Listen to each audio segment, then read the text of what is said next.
Hello, my oodles and noodles. We are back. There might be a little bit of an echo. I am in a slightly empty room right now at my girlfriend's house. We are actually building up a little geek room for her.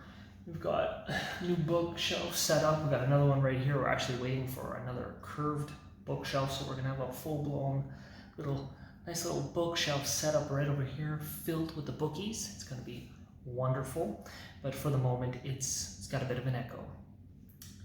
And I wanted to talk about one of the probably oldest book series I've ever read, The Wheel of Time, specifically the first book, The Eye of the World, which I have never done a review of. And considering that the Wheel of Time trailer dropped not that long ago and I did my review of that, I figured I might as well speed through that book and really share my full thoughts after being rejuvenated with Eye of the World brain matter. Yeah, so this book, this series as a whole, is a whopper. It is pretty much 15 books long, and our first book, The Eye of the World, is quite a whammy also, but for anyone who has not read it before, you have to understand the time period that this book was being made. This is when Lord of the Rings and certain other fantasy series were at their heyday. It's when fantasy was really starting to just take off. And so when Robert Jordan was making this book, he was really paying homage to a lot of these older series. So there's a lot of tropes in here, very specifically from Lord of the Rings. Someone who reads The Eye of the World, you'll notice right away that many of the creatures and the way things are building up are pulled directly from Lord of the Rings. It's really tit for tat. Just, we have certain creatures that are pretty much just a copy of, for example, like the Nazgul from Lord of the Rings, or the buildup of the story in terms of who is guiding our main characters out into the world is very much reminiscent of someone like Gandalf. So it can be a little bit, I don't know if you would say frustrating, or just people might think of it as too much of a copy and kind of lose interest or passion in the series, but you really need to push through it. It's really just that first 1/3 of the book that you kind of feel this way, but as soon as they really push past the initiation of the story, that all falls away, because Robert Jordan, quite frankly, I mean, again, The Lord of the Rings in and of itself is a 3-book series. You could include The Hobbit really and say it's 4 books, but really it's just 3 books, and they're relatively small. The Wheel of Time is huge, it's massive. The world, the scope of everything is just much larger than Lord of the Rings. The detail included inside is obviously much more intense due to just the quantity of books within the series. But even within the first novel, The Eye of the World, there's so much detail, there's so much development, especially between the characters. We're first starting off with basically 5 main characters, this small group of young people who come from a small town called Emmonsfield, or more of a village really, and they are being guided out into the world by 2 other characters who I like to call them main characters, but you're not really learning much about them in the moment. It's much more focused on those 5 central characters and their story and their part in the world. And so they're starting off, it's like that idyllic setting in a small little village, and they're all getting ready for a festival, and it's very Shire-esque, reminiscent. And unfortunately that is smashed down quite hard after their village gets attacked by what are called Trollocs. And Trollocs are kind of the central monster in this series. There are these humanoid, animalistic, they have like the snouts of, let's say, a wolf or a bird. It's all different mishmashes.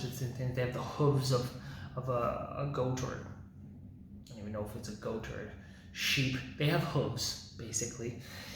And so they get attacked by these hideous creatures who they thought were just fables. And that's a big part of the story of Wheel of Time. It's fables and prophecies, because a lot of these people are having grown up after thousands of years after what was called the breaking of the world. So within this series, there are, I guess today, there the magicers, basically of this world, so you can call them more magicians, sorcerers. There are these people, specifically women, who can tap into what is called the true source, and they have access to Sedar, which is the female half of the true source. There is also the male half, Sedin, but that has been tainted by what is known as the Dark One, Shaitan, who for millennia has always been this evil force, the basically opposite of the creator of the world.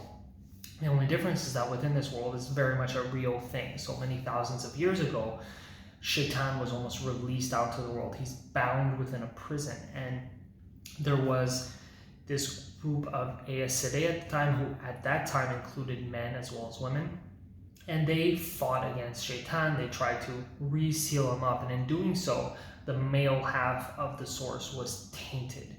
And so any man who wields Sedin eventually goes mad through this, and that's eventually what led to this breaking in the world. Is this initial group of male Aes Sedai who got tainted, well, they eventually all went nuts, eventually leading to the hero, the main guy who led the forces against Shaitan, was this man named Lutheren Telamon, who was also called the Dragon, and he initiated the break in the world, rose mountains, split the earth, and then eventually, as more and more men went mad, they destroyed more and more of the land, and eventually, obviously, kingdoms fell, others rose over these thousands of years. And so these are all sort of fables and legends to many people, except in certain parts of the world where they understand that these creatures like Trollocs actually exist, because they fight them on a day-to-day basis.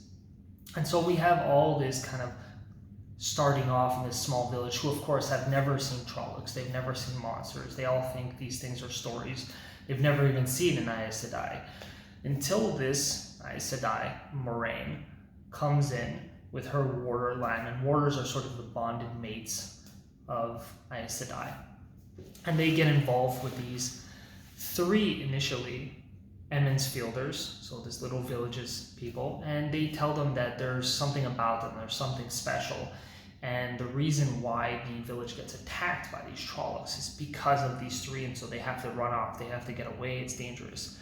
And two other Emmonsfielders end up finding them and coming along with them at a certain point, Egwin and Nynaeve, and then our three main central characters, Rand, Mat, and Perrin.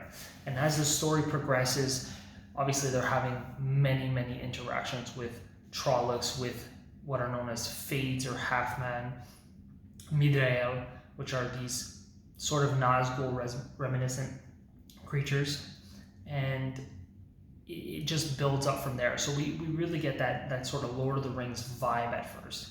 You know, bad things happen, we gotta run away, oh, we're special, we have to protect ourselves from the evil Dark One who's trying to come at us. It really has that kind of vibe to it at first, but as the story progresses, and especially at a certain point, many of our characters get split apart into smaller groups, you really start to see Robert Jordan shine in this book.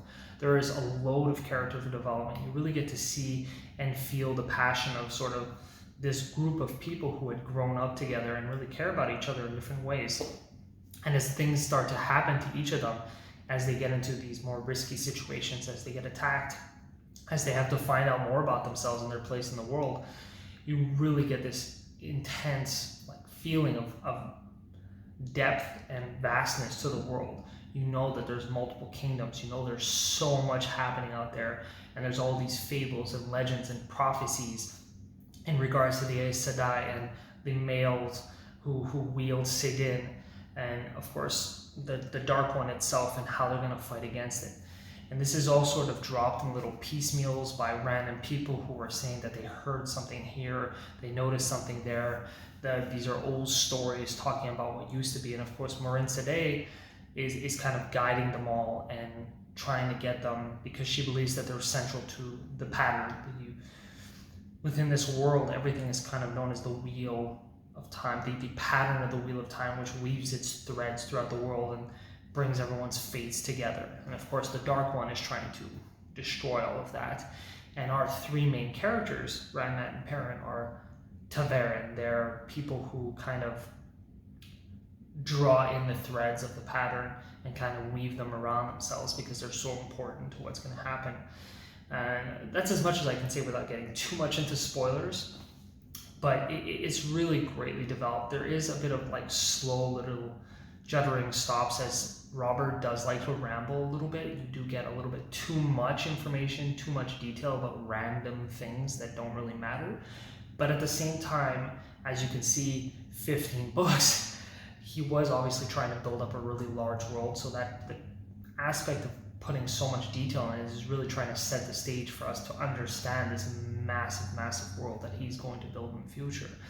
And our main characters are interesting in their own way. They each have their own quirks, their own personalities, excuse me, their own problems that they're trying to work through. And as they work through them and try to figure out more about themselves and their place in the world and how they're going to deal with everything, many times they want to give up.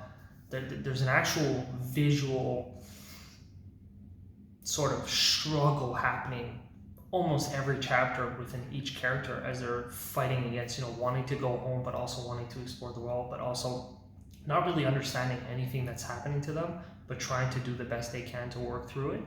And so you really get this great urge to see what's going to happen in book 2, what's going to happen in book 3, how is this character going to develop? It's already only been this short period of time, and they've already had so much happen to them, and they've taken it in a certain way of what's going to happen next.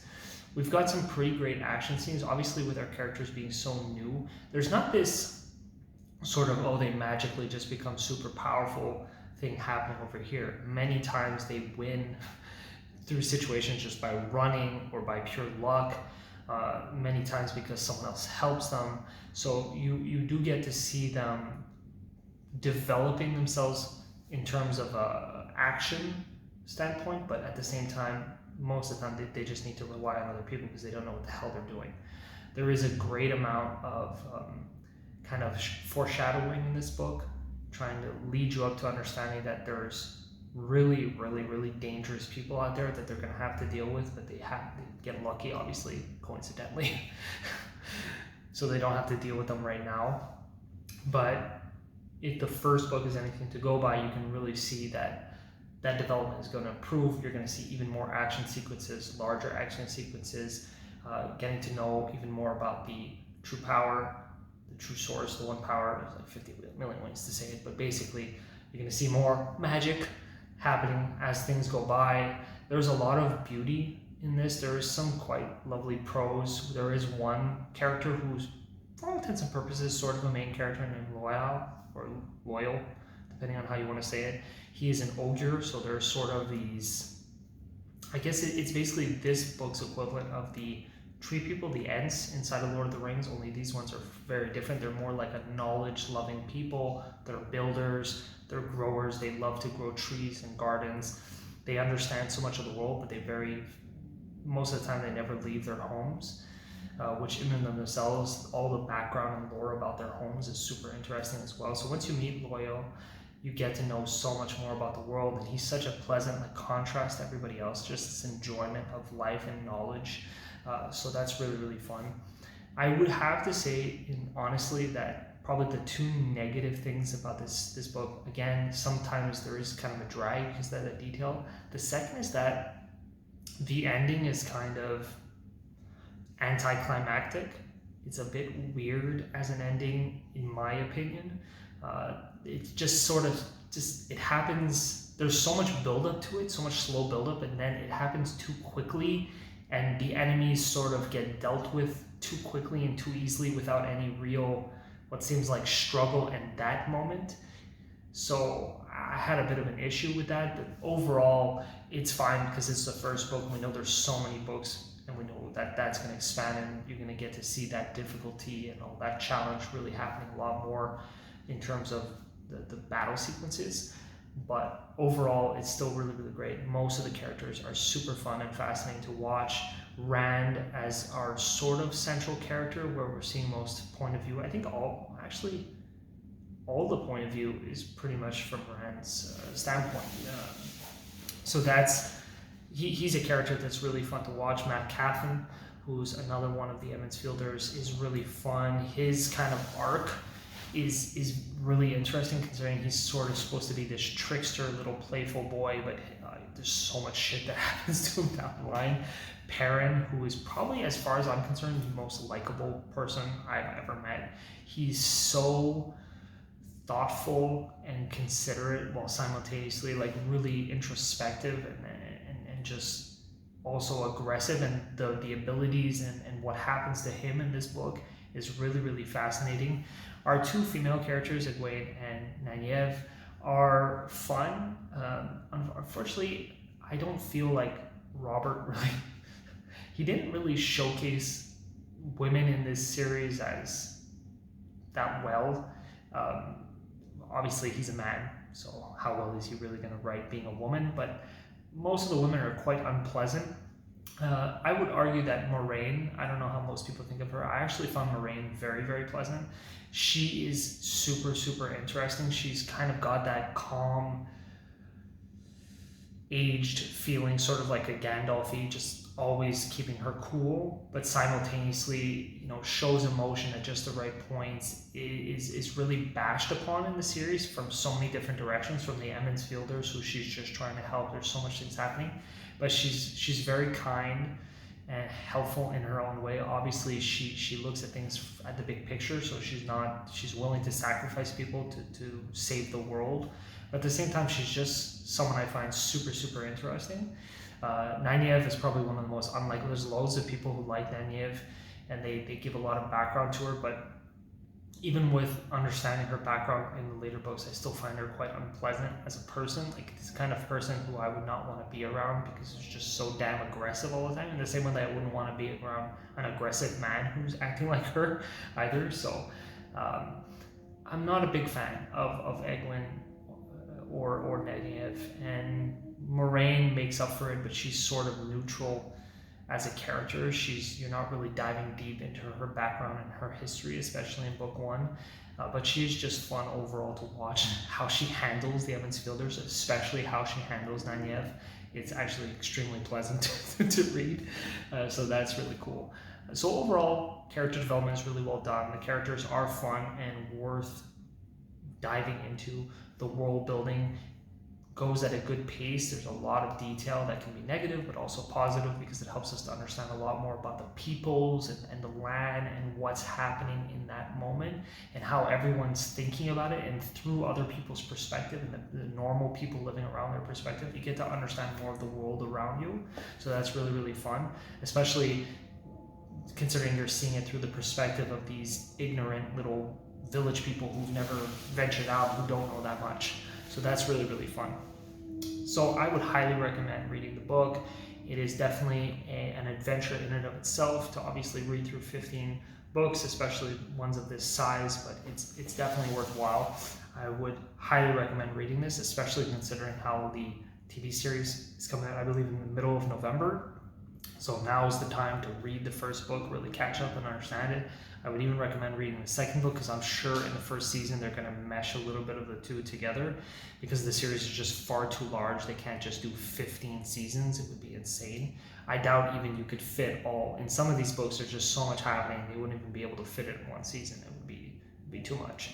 So check it out. Let me know what you think down below. Let me know what characters drive you crazy, which ones you like. I just personally think the whole world is fascinating.